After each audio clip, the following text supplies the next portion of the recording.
This podcast is supported by listeners like you. We're grateful for your tax-deductible donation at newthoughtphilly.org or the link in the episode description. A practical prayer is a prayer that works. These discussions between Reverend Bill Marcioni and Carol Lawrence dive into the details of how it works and how to work it. Reverend Bill is a New Thought minister and the author of Practical Prayer for Real Results. Your new life begins with a new thought. Carol Lawrence is on a spiritual quest, finding the New Thought teaching after decades on the pulpit in 3 different traditional denominations. I've got some questions. Together, they're exploring the philosophy and activities that come together from many of the world's religions to create the practical spirituality that is New Thought.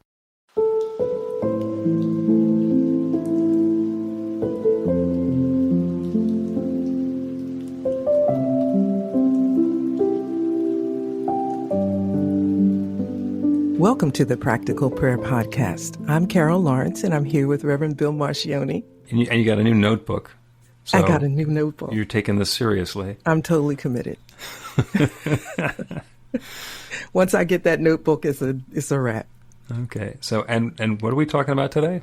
The answer to the prayer is in the prayer. And let me tell you why I want you to talk about this. Okay. I found Science of Mind book by Ernest Holmes 100 years ago. Okay, so I'm reading this thing, and I ran across that line, the answer to the prayer is in the prayer, and I'm trying to figure out what the heck does this mean? So it sounds beautiful. It really does. But it didn't click because I was laying it juxtaposed to all of the prayer structures that I understood in the traditional church. And there's all kind of formulas, but whatever, they're basically all the same thing. You know, you're asking and you're asking and hoping and all of that business. And you could take time to structure it however you want to structure it. It's still the same. You're still asking and hoping for an answer. So I couldn't see how asking is the answer in the prayer. You know what I mean? Gotcha. It wasn't going. Yeah. So if you're asking and the answer might be no, then the answer may or may not be in the prayer. Exactly. And the other thing is, you know, in traditional church, you are always leaving the door open. And probably, you know, depending on where you are, it could be 90% open or 10% open for God to come up with something different. So how could the answer to your prayer be in the prayer if there's a possibility that God will come and change the whole thing? So there's not a whole lot of faith, you know, that you can have in that. You're just like a whole lot of hope. Right. Okay. You know, I got and it. Maybe and roll the dice kind of stuff. Yeah. And this comes into the way that we phrase it is your new life begins with a new thought. And Ernest Holmes said, change your thinking, change your life. And Jesus said, as you believe, so it shall be done unto you. He didn't say, as you believe, so it might be done unto you if an external power decides that that's okay. It is about our faith and belief. And what we're doing is we're opening up a channel. And in our prayer, we're opening up a channel through which the good can flow. And the less we pray for specifics, the more effective we will be. And what I mean by that is, if I want to have, let's go with a loving relationship, I can open myself up to a wonderful, delightful, loving relationship. And if I narrow it down to, I want to have a loving relationship with that person over there starting this Saturday night at 8 o'clock, then I'm putting some tremendous limitations on how that loving relationship can show up in my life. Now, I don't want to be completely broad-based. I do know people who said they want to have more love in their life, and they thought they were talking about dating, and they wound up with a puppy. And they definitely have more love in their life, but they say, this isn't what I had in mind. Another friend of mine wanted to be in a serious relationship. Wanted to be in a serious, committed relationship. She was divorced and had a kid and really was yearning to get back into having that deep, full connection with somebody.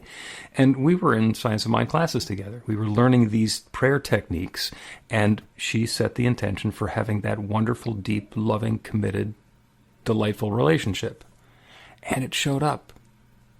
And as she said afterward, knock me over with a feather to think I'm a lesbian. Because she was thinking it was going to be with a man, and it turned out to be with Diane, and they have been together for 20 years and married for a good portion of those. And it is one of those fabulous stories where they're perfect together, but it's such a bigger story than she had in mind. Yeah, yeah.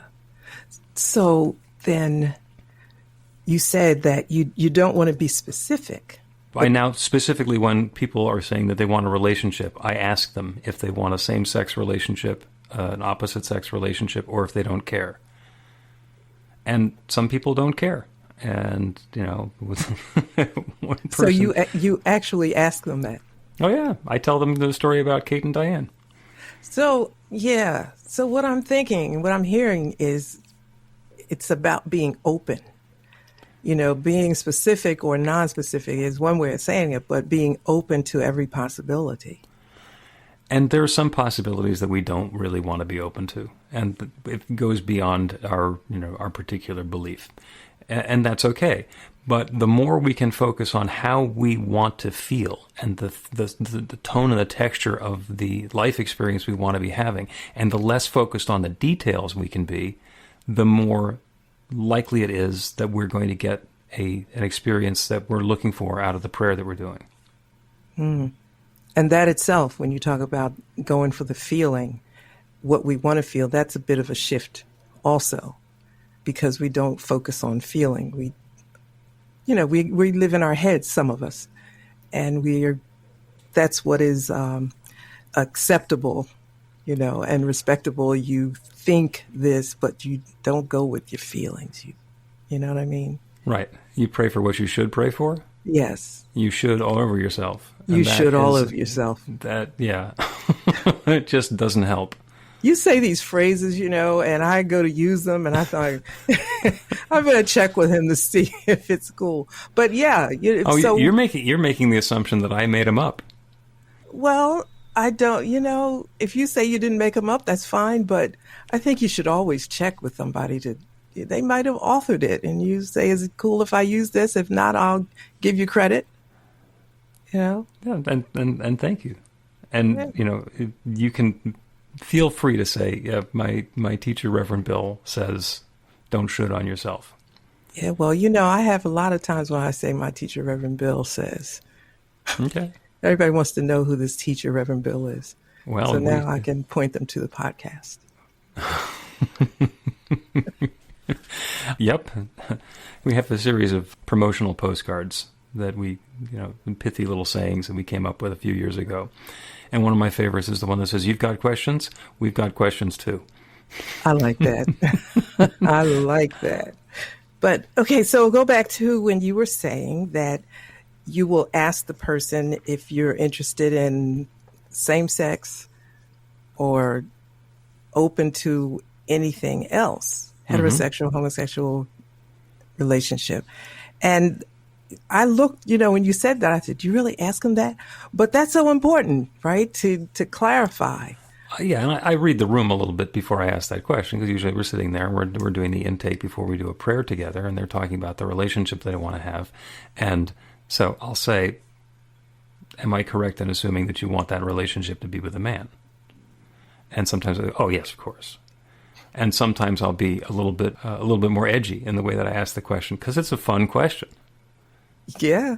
Because if somebody is thinking that they're looking for a heterosexual relationship, and then you ask that question, you're actually doubling the possibilities of the people who are out there to have that relationship with. Right. So there are two different ways to look at it, and for me, it's just fun. And one of our members had been in a relationship, been married once, a couple of kids, was in a relationship that had some tension, but had some good parts to it. And she and I started working together on her perfect relationship. And she was completely open. And she'd had straight and lesbian relationships. She was completely open, however that has happened. And she and her wife have been married for 5 years now and very happy. Well, in the tradition from which I have come, that was always a no-no. For me, I couldn't figure out why it was a no-no. Like, people do what they feel like they need to do. It's cool. So, of course, I couldn't talk about it. Yeah, and that's an example of how somebody shoulds on themselves. Yeah. I should be in a relationship with a man. I should be in a relationship with a woman. Listen, I don't care what kind of relationship you're in. As long as if it makes you happy, then that's fine. If I can help you find happy and make that work, even better. Yep. If it's loving and consensual, then who am I to say? See, that's why I like New Thought. No, rewind. That's why I love New Thought. Because it's like you give God space to be God. You let God out of this box. You know, we keep God in a box and you have to do this. God is not going to be confined in any box. But once you make that step to say, I will allow God to be God, I will allow myself to know God, a God that is limitless and infinite in all ways, even in God's thinking. Now, you got to stand there for a minute and understand what you're really saying. But that is so freeing. Mm-hmm. In one of the earlier episodes, you talked about when you used to go clubbing and you would leave God outside the club. And I completely understand why you would do that. Because if it's a judgmental God, you're doing some stuff that you really don't want to be on the record and be judged for. Right. Okay. You know, we get home and I'd have a conversation with God about it. But, you know, because you got to get that forgiveness thing in there just in case God knew what was going on. Just in case. Oh, yep. And the approach that we have with it is that God is not just going to be there with you. God is going to be there as the activity. God is sharing itself as all of its creation. That includes all of the stuff that we are, all of the activities that we're involved in, regardless of how we or society label them.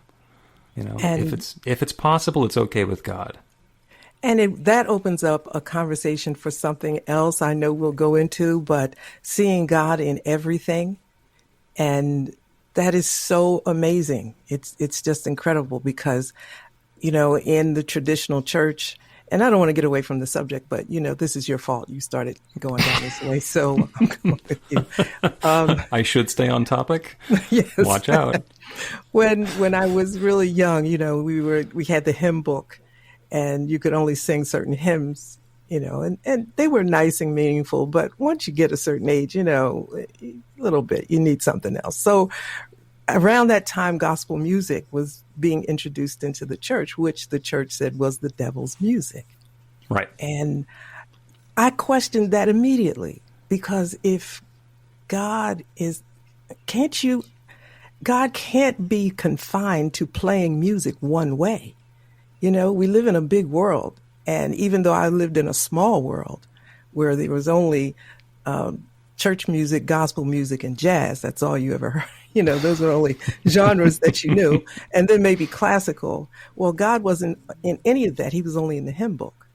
And what in the world kind of God do you have? You know, you're in big trouble if that's the only way God can speak to you through music is in the hymn book.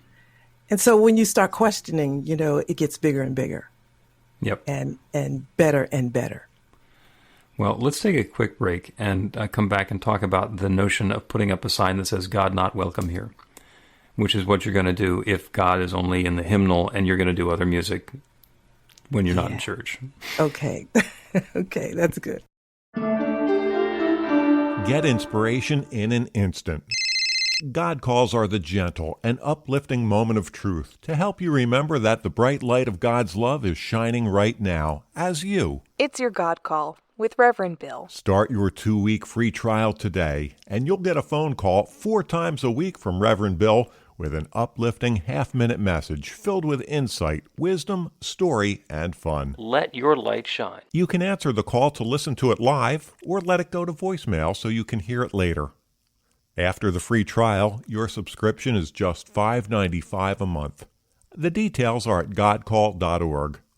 God calls are disruptive, intentionally. Whenever you write something, put on a gold star. They take you away from your routine to remind you about the truth of who you really are. They come at random times between 8:15 a.m. and 6 p.m., so you won't be expecting them. And somehow, the message is exactly what you need to hear at the time. Magic is loose in the world. It's a moment of motivation in the middle of your day. Find out more and start your 2-week free trial now at godcalled.org.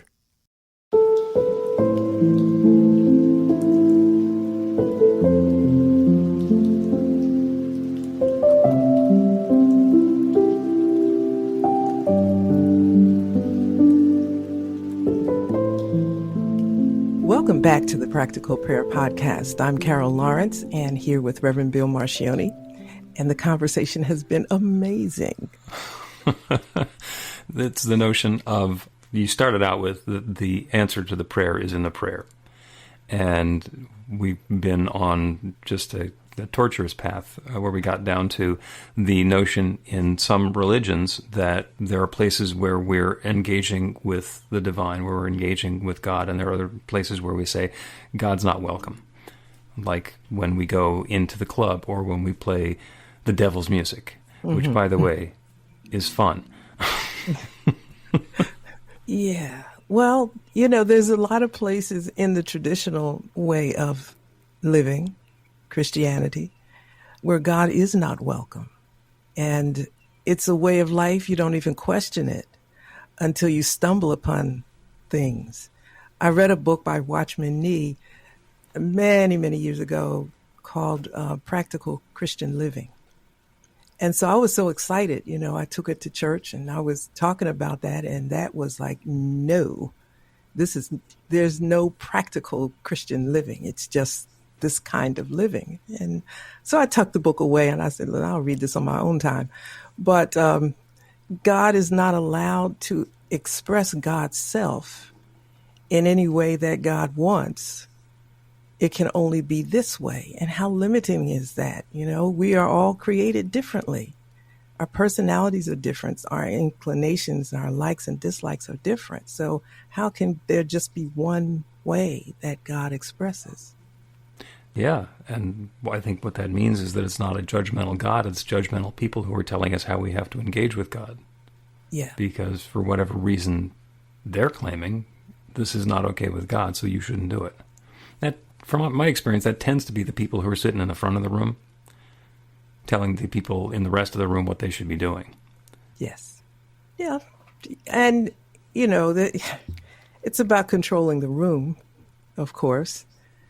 And unfortunately, I think some people do that and don't really even know why they do it. You just repeat what you've heard, you regurgitate what you've heard, and it is to the detriment of the listeners, those who are in I think so. And I definitely don't want to get into bashing anybody else. People are involved in the process that they're involved in. I mean, you spent a whole bunch of time in traditional religion before you found this, and whatever springboard you had that got you to where you are now is good. So rather than talk about the torturous path that somebody might have gotten to before they got to this episode of the podcast, let's talk about what happens next. Because everything that happens in our lives is okay with God. There's not a part that's roped off and we're going to do our God stuff on Sunday morning and then the rest of the time we're free to be evil and we're going to ask for forgiveness and then everything's going to be okay. Mm-hmm. The infinite is there with us all the time because, I think this gets back to the original question. And the reason the answer to the prayer is in the prayer is because all there is God. I always like taking this back to the creation story. In the beginning there was darkness and void and God. That's all there was.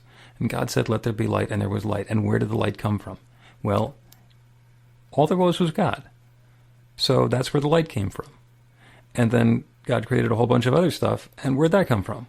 Well, there was only God, so it had to either come from God or from the light, or from something else that was created. And that is the process by which everything in existence has been unfolding, either for the last 6,000 years, or if you realize that it's a metaphor for the Big Bang. In the beginning there was the singularity, and it just let there be light, and that was the bang. And that energy started having its own nuclear reactions to form elements and to form matter and to spread itself out. And then eventually that started forming itself as planets, and then as life, and then as people, and then as Walmart stores. I mean, Everything can trace its lineage back to the one. So we cannot arbitrarily say, this is God and that's not, because it's all the same. It's all the same. Now, I have a different perspective. I believe that I feel differently about my life than a rock feels about its life, based on my understanding. Say more. Okay, well, the rock and I both came from the same source. We can both trace our lineage back to the infinite. So it's not like I'm more divine than the rock is. Now, the rock is going to be around a lot longer than I am. So it's not like I have the best end of the deal here. Different experiences that we're having. Now, if I'm going to be judgmental and say that being a living, thinking being is better than being a rock, then there's some less than, more than. Or I can look at it and say, these are just different ways that the infinite is expressing itself. And oh, by the way, when I'm paving my driveway, some rock's going to be helpful. Yeah. I'm glad that there's some rock there. Yeah.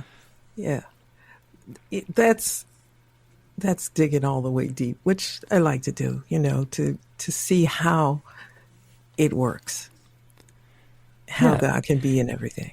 If there is essentially very little difference between us and inanimate objects, and it's just levels of energy and awareness and intelligence, then isn't it obvious that the nuance that divine presence is in everything, including all of what we're doing, the stuff that we are proud of and the stuff that we feel bad about, the stuff that we don't want anybody to know about, the things that we try to hide behind closed doors where you're going to lock God out of the room? Interesting that you should say that, because that's the part that I'm pausing. That is an expression of God, right? The stuff that you would not think is good, and not even being judgmental. Like, there's some things that's just not good. Mm-hmm. So how can that be an expression of God? It's the person who's defining what's good or not good. There are certain things that I think are not good. I think genocide is not good.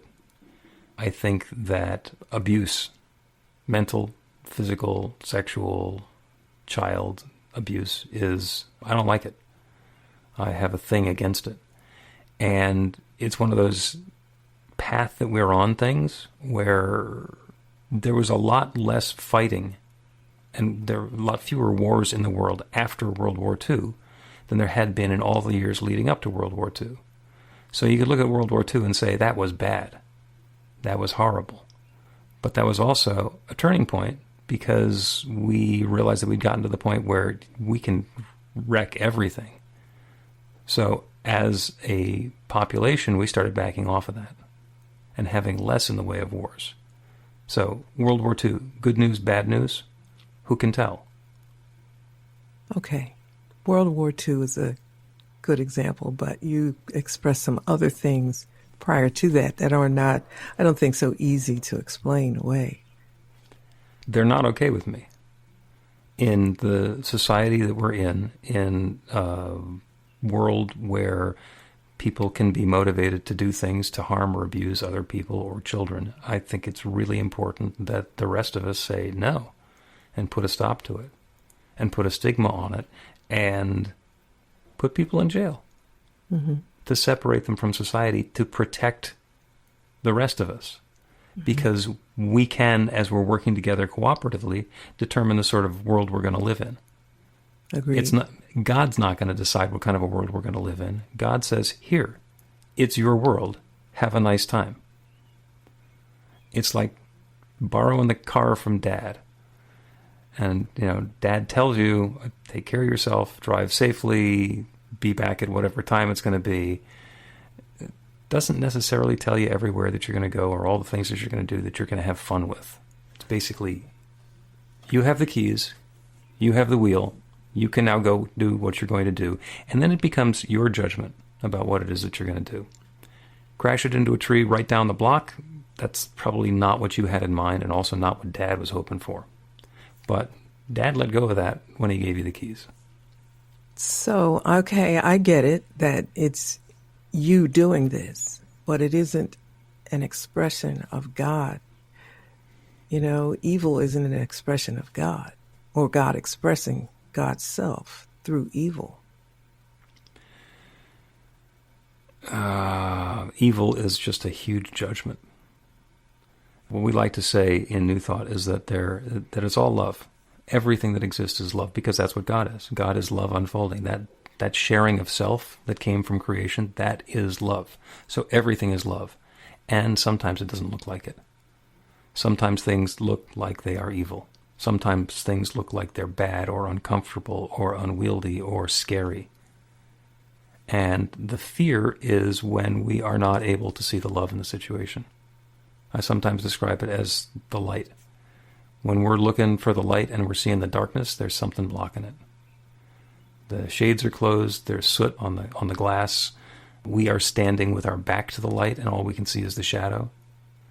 The light didn't go away. The circumstances and the situations are making us not able to see the light at that time, and it is then our job, our opportunity, and in fact, if we wanted to change, our responsibility to get ourselves out of the way, to put ourselves in a position where we're letting the light shine. Because we can tell. We can tell? We can tell. When you put a label on evil, you know what it is. And you're willing to take a stand and say, not on my watch. Right. I am not going to condone that. I'm not going along with that. That is not okay with me. Mm-hmm. And when we pivot, so I'm seeing this circumstance going on with people who are abusing children, and I pivot, what's the experience I want to have instead? Mm-hmm. I want that to be love and respect and harmony and openness. And whatever it is that's leading to that abuse happening, it's okay with me for that to go away through whatever mechanism and channel that happens. And it's going to go away to be replaced more fully with love and respect. So I'm seeing two avenues or two energies at work here. You know, I can control what I think and feel in my own assessment of something and how I want it to be. That's me. And I get that. And I am responsible to me to make sure that I am correct, for the lack of a better term. But what I'm seeing on the other side, I'm not seeing that as God. You know, I'm not seeing that as an expression of God. I can see myself and say that how does God express God's self in this situation, toward this situation, which goes to the practical prayer. Mm-hmm. And maybe if you can make that connection to the practical prayer, then it'll bring this into full circle. Okay. You sometimes hear me talking about the second act. You know, in a 3-act drama, the first act, you basically introduce the characters. The second act is where the problem comes along. Everything starts going to hell. Everybody's going to die. It's awful. Oh, and the bad guys show up and they're going to ruin everything. And in the third act, there's a resolution where the people who you got to like in the first act find a way to overcome whatever showed up in the second act and get to resolution. And that's a classic movie. Mm-hmm. or play or whatever it happens to be. All right, so from a personal experience standpoint, the second act sucks. But the second act is what sets up the resolution in the third act. So as we're going through all of the stuff that we're claiming is not godlike, basically that's the stuff in the second act. That's God showing up as Darth Vader. Because only by understanding the depth of the story and transcending it can we understand who we are in relationship to Darth Vader, blow up the Death Star, and save the princess. Got it. Okay. In the third act. So claiming that God's not in the second act because we prefer the third act and we really like the people from the first act is discounting the value of the process. Yeah. Yes. But that is huge. I followed you every step, you know, while you were saying that, and situations were pouring into my head, and even conversations that I've had with other people. It's amazing what you can think in a matter of a few moments. But I get it. But that's really big, you know, and it takes some time, I think. Yeah. Well, God is really big. And if God's in a box, it's not that God is in a box, it's that we have a box, and we're not thinking outside of that and allowing God to be as big as God actually is. So when Ernest Holmes said, change your thinking, change your life, it's that thinking. God is not that limited. God is everything, everyone, everywhere. And it is possible for that goodness to be showing up even out of this crappy second act. Mm-hmm. Again, that's big. You know, there needs to be a course on that too. When we get these interesting conversations, I'm thinking that needs to be a course. And there's so many things that are, and my mind is going in like 16 different directions as well about, where we can take this next. But let's take a break, and we'll come back and do a prayer for clarity and wisdom and insight about how our prayer works. Good. We'll be back. Learn to put practical prayer to work in your life. The steps are simple to learn and let you begin to get real results to create the life of your dreams immediately. Reverend Bill Marcione's widely acclaimed book, Practical Prayer for Real Results, gives you a clear summary of the New Thought principles behind practical prayer and the series of easy-to-understand steps found in the most effective prayers from religions and spiritual practices all over the world and throughout history. Practical prayer is not a replacement for your religion or practice. It's a technique to make the work you do in consciousness even more effective. The book includes 40 prayers on various topics that you can adapt as needed and use as your own. Practical Prayer for Real Results is available in paperback, Kindle, and audiobook on Amazon or at b-the-light.com. That's b-the-light.com.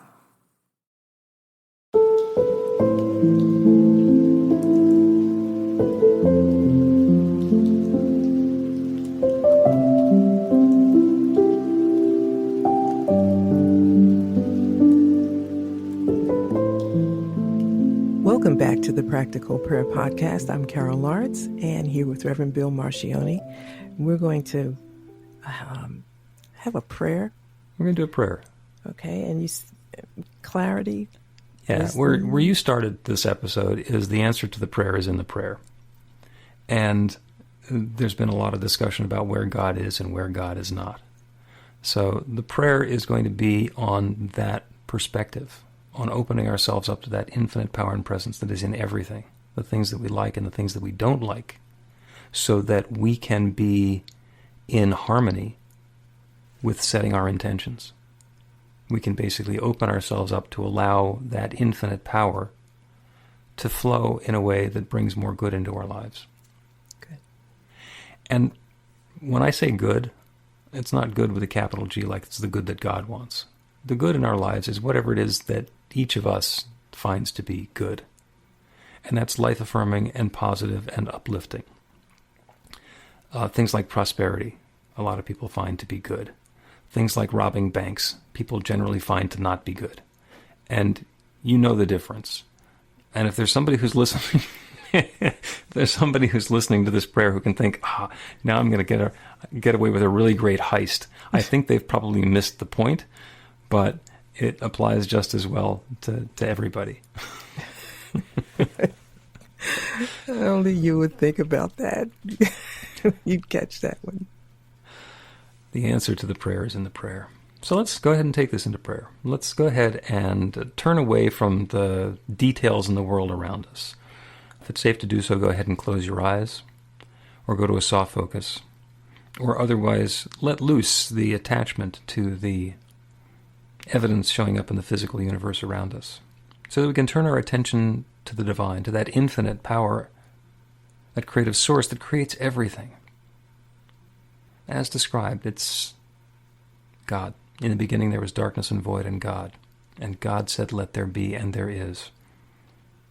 That divine intention was activating a creative law that responded. It said yes. God said, let there be light. The law responded, and there was light. God says, let there be, and the law responds, and there is. And everything that exists everywhere is that divine power and presence and intelligence and substance of God, shared in its own specific way.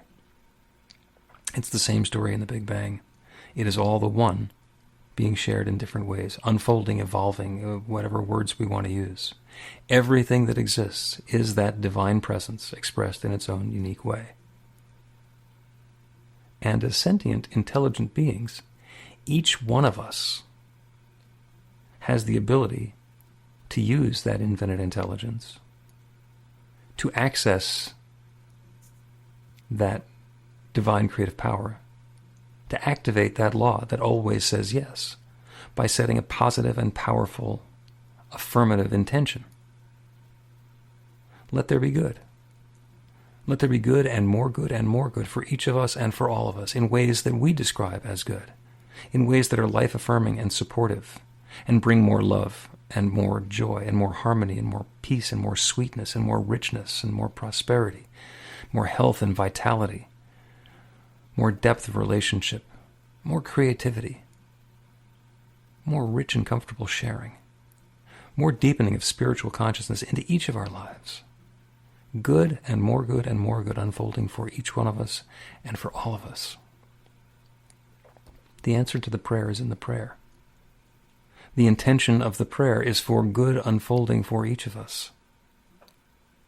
I set that intention, knowing that there is nothing that stands in the way of it. There's no force of evil. There is no way that the darkness can possibly block the light. There's something that can block the light that brings on an experience of darkness, but the darkness itself has no power. So in the instance that any of us is feeling a lack or absence of the good that we're seeking, that we feel that there is darkness, we open ourselves to the awareness of whatever that obstruction might be. What is getting in the way of this good showing up in my life? And taking whatever steps are available to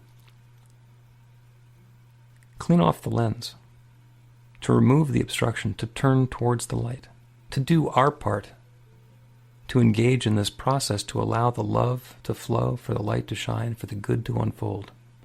We are involved in this co-creative process. The steps are ours to take. The intention is even more important. The intention is ours to make.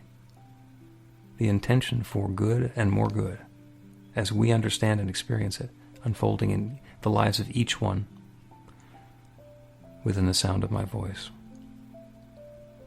And with this intention for good, I speak this word into the same creative law that has been saying yes since the beginning of time. The same law that responded when the infinite said, "Let there be light," is responding to this now. Let there be good. And the law only has one answer. It says yes.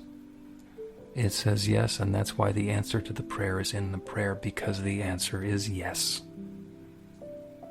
And with gratitude for this understanding, for this good that's already unfolding, for the ability to activate this creative law, with gratitude for all of this, I speak this word, I release it into that law, and I let it be.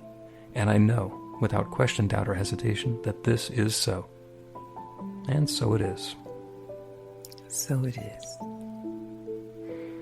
That was beautiful. Thank you. I felt like I was continuing the teaching in the middle of the prayer. I got news. That does happen. But it is so cool with me, you know. I wanted to stop at one point and make notes on something you were saying. And I thought, Lawrence, don't do that. You can get when the recording comes, you'll get it.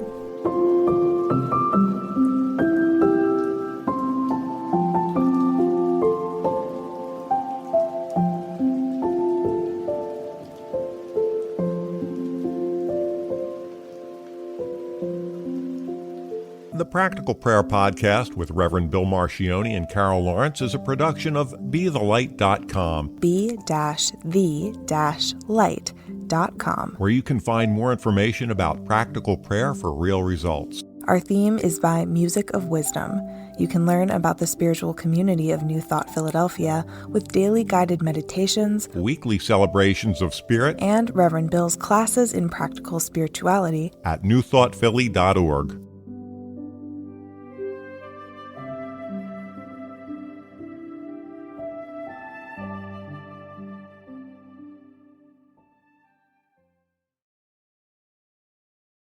This podcast is supported by listeners like you. We're grateful for your tax-deductible donation at newthoughtphilly.org or the link in the episode description.